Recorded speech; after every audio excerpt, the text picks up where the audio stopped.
Pakistanais ça le cola ozo truquer jeu makasi donc surtout quand il sera bonne génération mo je on luka on étouffé ba petit on notre génération en même temps ça la maboko ka karaté.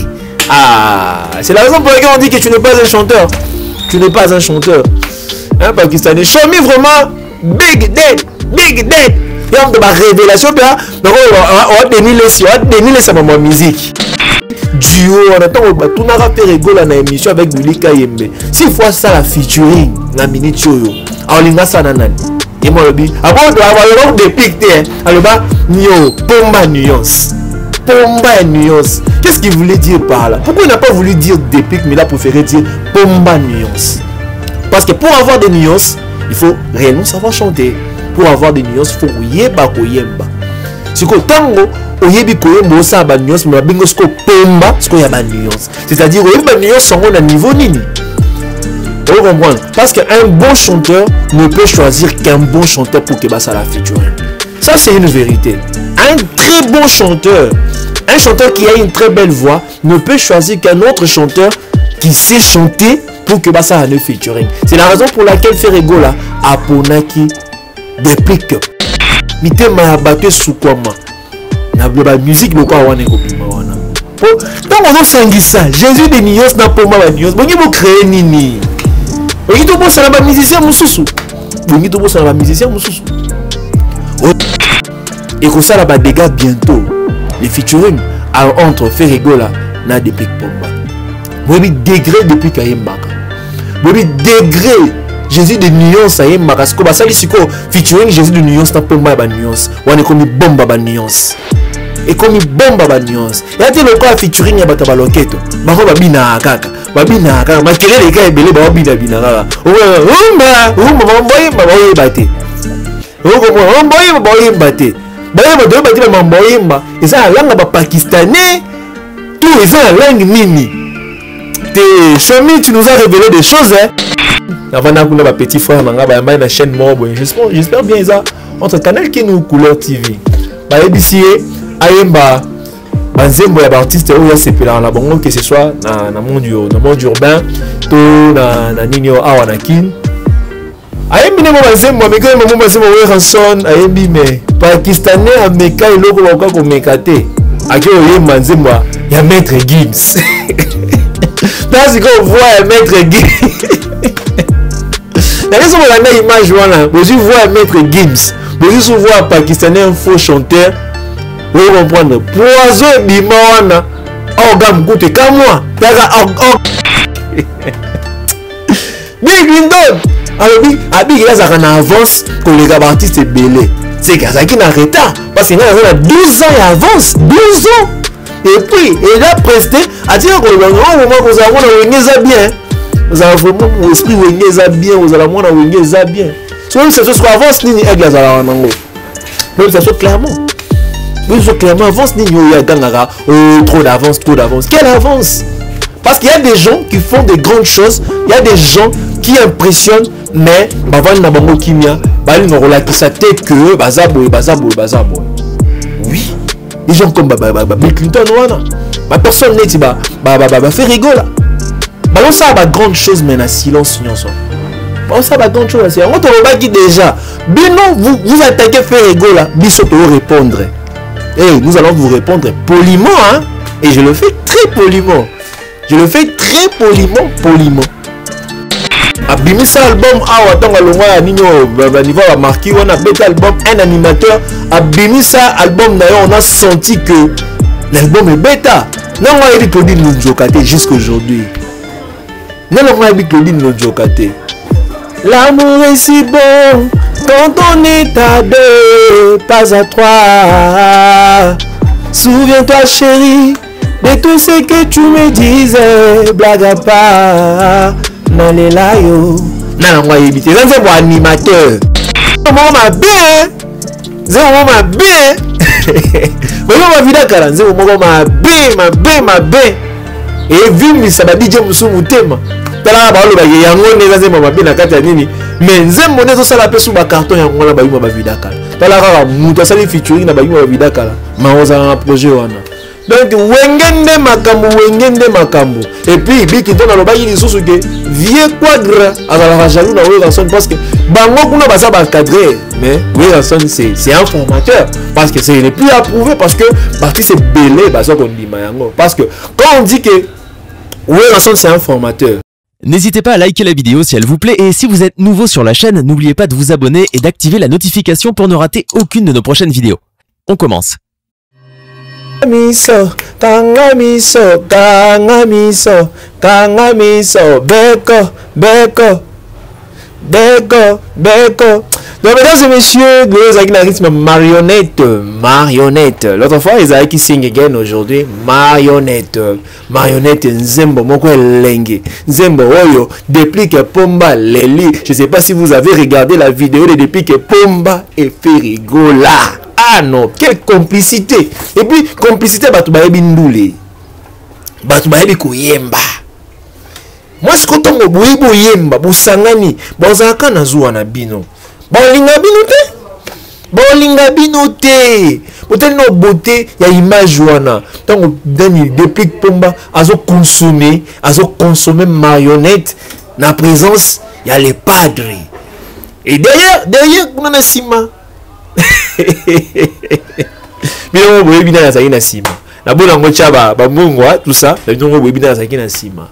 C'est comme une image à bouiller. Et puis ça duo, on attend on a fait rigoler dans émission avec Willy Kayembe. Si fois ça la featuring la minute yo. Alors linga ça nanani. Et moi le bi. Avant de avoir le dépicté alors bas nio Pomba nuance. Qu'est-ce qu'il voulait dire par là? Pourquoi il n'a pas voulu dire dépique mais il a préféré dire Pomba nuance? Parce que pour avoir des nuances, il faut réellement savoir chanter. Pour avoir des nuances, il faut yeba koyemba. C'est que tango oyebi koyemba ça ba nuance mais bingo sko Pomba sko ya ba nuance. C'est-à-dire oyebi ba nuance sont à niveau nini. Vous comprenez? Parce qu'un bon chanteur ne peut choisir qu'un bon chanteur pour que ça la featuring. Ça c'est une vérité. Un très bon chanteur, un chanteur qui a une très belle voix ne peut choisir qu'un autre chanteur qui sait chanter pour que ça a le featuring. C'est la raison pour laquelle Ferigola a ponaki depuis que Pomba pour la featuring. Mesdames et messieurs, une autre bombe amorcé en haut déjà. Et que ça va dégâts bientôt. Les featuring entre Ferigola na depuis Pomba. Vous avez degré depuis Kayembaka. Vous avez degré Jésus de nuance à Yembaka. Parce que ça dit featuring Jésus de nuance na Pomba ba nuance. On est comme bombe ba nuance. Et comme bomba ba nuance. Et ate le quoi featuring ya bata ba loketo. Ba ko ba bina kaka. Ba bina kaka. Ma kelele ka ebele ba bina kaka. Umba mamboye maboye bate. Mamboye maboye bate. Ba ba do bate ba mamboye mba. Eza langa ba pakistanais. Tout eza langue nini. Te Chomi, tu nous as révélé des choses hein. Chomi salamba mozo nga king. Chomi ofozo nga awa. On révélé biso vraiment. Il y a une musique qui est infiltrée. Il y a une musique qui doit comprendre que beaucoup ici sont infiltrés. Voire même des Pakistanais. Pakistanais, ils sont bons. Il y a une musique ni Pakistanais. Les Pakistanais. C'est quoi? Pakistanais, en featuring, na vie, na bango pa yebo yemba te. Nzeo mabe baba na yemba. Loketo kaka. Loketo kaka. Mais na malunge zaite. Oza na problème, moi ça bouille. Kabaka man ba oyina yo. Vous avez pensé que mélodie qui t'a emporté au Bossana, au Yokani. Mais aujourd'hui, vous tous qui avez des problèmes avec Bassinabino dans vos familles, bientôt vous aurez une très belle chanson, un très beau featuring entre Ferigola et Dépik, vous serez consolés. Et avant de vous faire on a mis le corps à Est, on a ici la sécurité aux ala. Batois à la consoler. Mité ma battu sous quoi ma. Na musique le corps on est kobima wana. Quand on a ça, Jésus de nuance n'a pas mal de nuance. Bon, il faut créer nini. Il faut bosser la musicien moussou. Il faut bosser la musicien moussou. Aujourd'hui, les duos là, il faut créer les bangos, haineux belé, il faut créer les bangos, détracteurs. C'est la raison pour laquelle j'avais l'habitude de vous dire dans ma analyse dans que j'aime beaucoup les analyses. Il y a des pics pour moi parce que dans ces analyses, on sent vraiment qu'il y a de la sagesse. On sent vraiment la nette dernièrement à répondre à Vieux Modric. Vieux Modric, c'est depuis qu'il nous a appris même que akoki kozala mokolo ya aigle. Non non non, ce qui est bongo vraiment. Ah, pakistanais ça lokola ozo truquer jeu makasi. Donc so to kanisaka boya génération moko njoko o luka o étouffé ba petio na notre génération en même temps ça la maboko kapeka raté. Ah, c'est la raison pour laquelle on dit que tu n'es pas un chanteur. Tu n'es pas un chanteur. Hein, pakistanais, show me vraiment big dead. Il y a de ma révélation bien. Donc on va déniler ça ma musique. Musicien déniler sur vraiment show me. Et beaucoup de courage dans Fabregas, parce que nous aimons Fabregas, nous encourageons de Fabregas parce que il ne manque pas du respect à Ferregola. Malgré, tu vois, il est un artiste et tout ça, mais il ne manque pas du respect à Ferregola. Il reconnaît la grandeur de Ferregola. Et pour ça, tant que tu aimes le leader Ferregola, nous aussi nous allons te soutenir. Nous soutenons Fabregas, c'est moi qui le dis. Nous soutenons Fabregas. On va prendre Fabregas. Bah on est là. Tu es vraiment un soldat. Tu es de mon sang. Fabregas. Tu dis que vous traversez un moment difficile, mais tu vas t'en sortir parce que tu as le sang wingé. N'est-ce pas Ferregola? N'est-ce pas depuis que Pomba? Vous comprendrez. Donc beaucoup de courage. Tu dis que ôter les mains. Ôter les mains. Tu c'est la binoka ma boka au fondement. On a RDC parce que qu'on a déjà la que réussite il y a réussite parce que le son wingé zoloba tara le son wingé bat balobi que Ranson nengazana comme na souka carrière à Koli tout ça même on doit bêti maman na record à 5 millions de vues dans Instagram 5 millions au bajen et belé ba ko sala ngote dans une journée ce qui des journées à Pamba c'est pas peu hein c'est pas peu surtout un musicien à niveau wana au bien se beau qualifier à niveau assez vous comprendre. Donc c'est tout ce que j'avais à dire vraiment dans featuring moi net n'a vraiment monté ma remise en fond moi ma grave pour nous la featuring moi depuis Pomba n'a fait rigoler. Donc les images déjà circulent, ça prouve déjà que ba deux stars wana bazaka na bango na rancune té. Ba deux stars wana ils offrent réellement pour l'épanouissement le sort de la musique rumba. Pour que musique rumba vraiment parce que tu ba la musique qui toko mingi zalaka ba era ba luambo.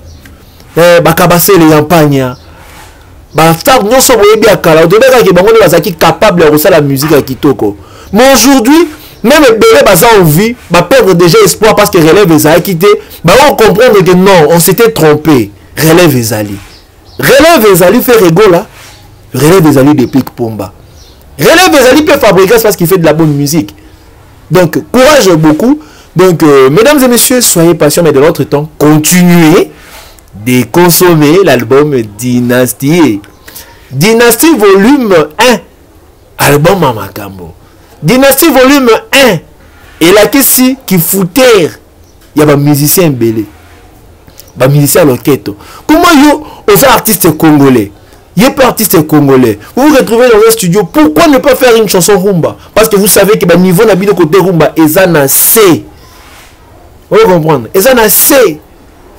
Vous comprenez?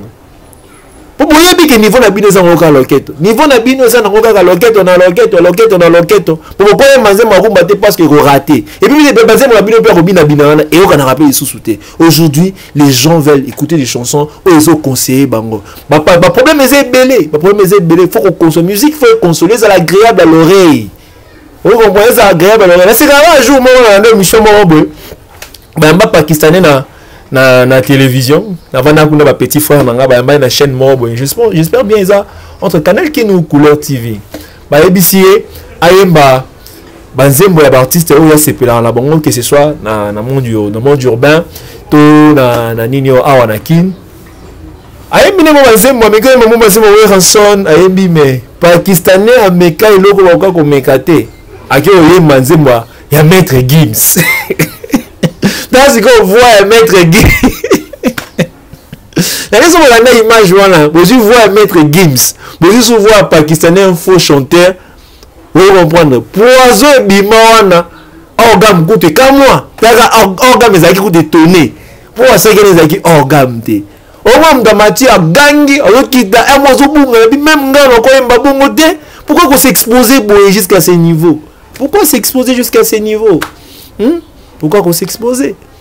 Donc félicitations Ferregola na petit depuis que Pomba donc makamwelengi musique ezongi musique est sur une dynastie mais bon c'est sur implicite sous na featuring wana Déplique là ça va bien Jésus des nuances featuring Déplique Pomba Jésus des nuances featuring Pomba nuance au carré on comprend nuance au carré et ça pour nous bercer le cœur.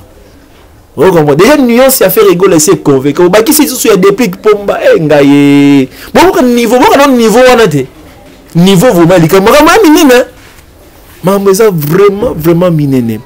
Nous allons maintenant cette fois-ci parler moi qui est na propos il y a Bill Clinton on va poser la question concernant prestation à Aigle parce que le sujet ils en ont toujours été parce que il est vraiment il ne s'était pas prononcé par rapport à ça mais a décidé que à répondre à lobby il y a 12 ans passés moi j'avais déjà presté un niveau à Cannes 12 ans passés mazo kamwa bato bazo piolo là pour la prestation morobo oh le père moi ben que le père ma prestation à Cannes c'est Bill Clinton le père ma prestation à Cannes c'est Goudi Benet ben bon il était sur la prononciation ma bête la ya na bakomo moko à moi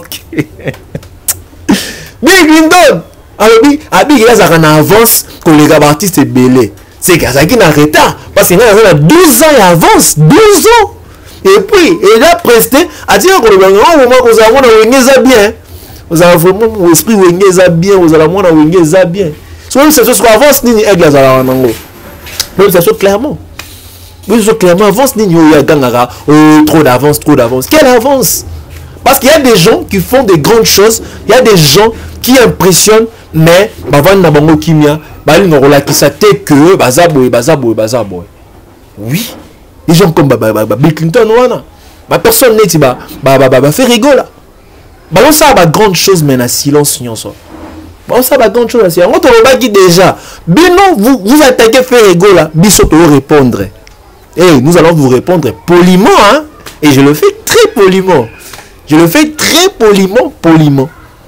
vous comprenez parce que il y a des attaques avec beaucoup d'impolitesse mais il y a aussi des réponses des réactions avec beaucoup de politesse c'est ce que nous faisons l'artiste Bill Clinton a bimisa album awa tanga longa ninyo niveau a marqué on a bêta album un animateur a bimisa album d'ailleurs on a senti que l'album est bêta non on a dit Claudine Lonjokate jusqu'à aujourd'hui non on a dit Claudine Lonjokate.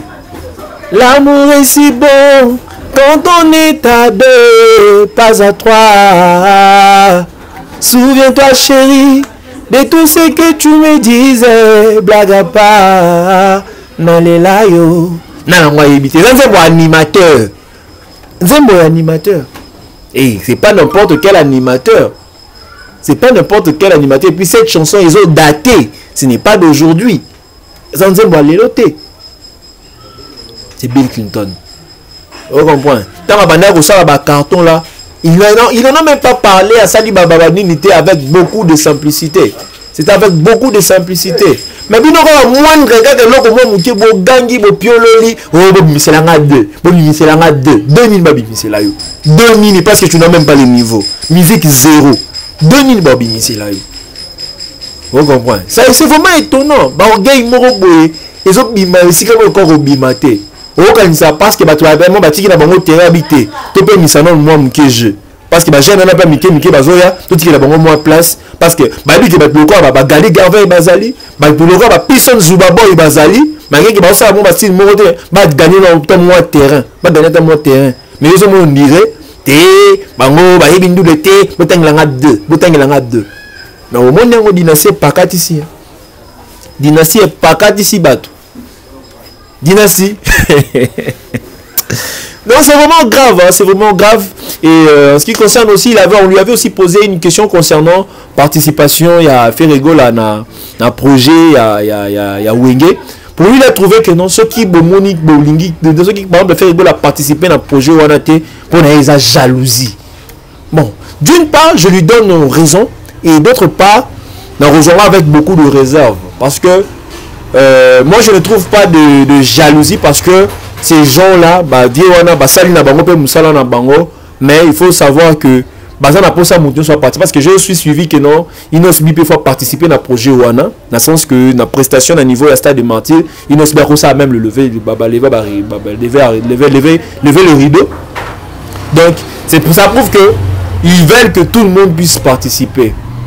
Mais il faut que je le dis et je l'insiste, faire égaux là n'est plus le faire égaux à d'hier. Faire égaux à ça gérer à niveau il y a Sony Music. Ça, je ne cesserai de le répéter. Faire égaux à ça gérer na Sony Music.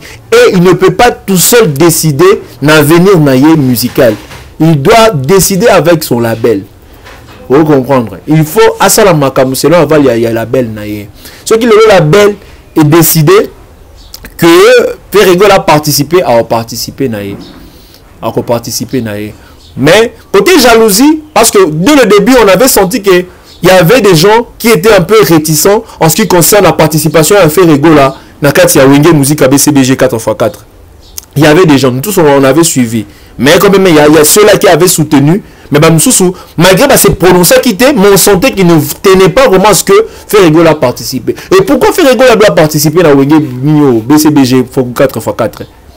Ceux qui faire égaux là doivent participer à Nini. Au moins que faire égaux là, ça peut bon, vu que ça m'a souka. Entre différents styles de musique parce que les dynasties sont le bango mieux dynastie ils ont la kisango clairement que faire rigoler ça pour entre différents styles de musique et pas ça kati on comprendre entre la génération ya ba wengi ba vieux ya ba JB na ba génération nyoso ya na sima ba déplique pour moi ya ça na kati wana on comprend parce que les soucis c'est que elles la teka bateau baza na nostalgie.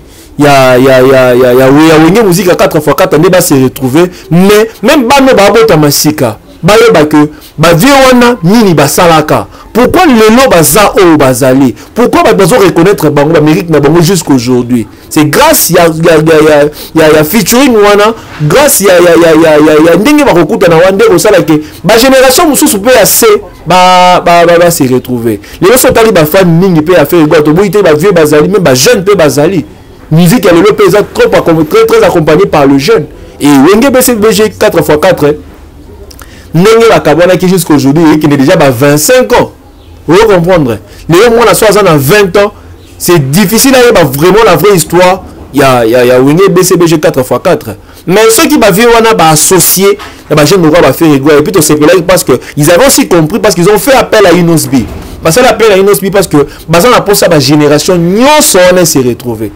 Ce qui la génération nous s'est retrouvée au moins que battu so ba là pe ba rotika ba souvenir moko makasi na projet ya réunification na bango. Vous comprenez? Donc moi mon souhait vraiment est que faire égaux à participer mais dans la ligne dont vont les choses. Tout ça la question comme un peu difficile parce que faire égaux là ne se gère pas tout seul. Il est géré par Sony Music et je sais qu'il fera un effort pour que Maramou qui dans le sens qu'il a participé mais ceux qui ne peuvent pas participer ça ne sera pas la fin du monde parce que Bagolois, Tigre, tout ça baza pour que projet wana réussir c'est la raison pour laquelle Inos Bip wana donc Inos Bip a participé tout le monde a rappelé quand on dirait faire rigolo la PK a participé pour nous qui ba yima ba vida kala nze momo ma bien ba vida kala nze momo ma bien et vu ça va dire musu mutema tala ba lo ba yango neza zema mabe na kati ya nini mais nzembo nezo sala pe su ba carton yango na ba yima ba vida kala tala ka muto sali featuring na ba yima ba vida kala ma oza na projet wana donc wengende makambo et puis biki ndona lo ba yini susu ke vieux quadre ala jaloux na Weranson parce que bango kuna ba sa ba cadrer mais Weranson c'est un formateur parce que c'est n'est plus approuvé parce que parti c'est belé ba so qu'on dit mayango parce que quand on dit que Weranson c'est un formateur donc le ba moto to la qui non faire égaux ya yimo lo biki non té na formateur mais tant qu'il y a des gens il y a des artistes bango bazo témoigner que réellement faire Weranson c'est un formateur donc c'est vraiment un formateur moi je dis que Weranson c'est un formateur avec des témoins Weranson a un formateur avec des gens formés qui reconnaissent réellement qu'ils ont été formés par Weranson mais vu que de quoi dans c'est un encadreur il y a un bon là-bas et puis C'est parce que encadrement tu vois licolo. Par contre il quand on autotune. Mesdames et messieurs,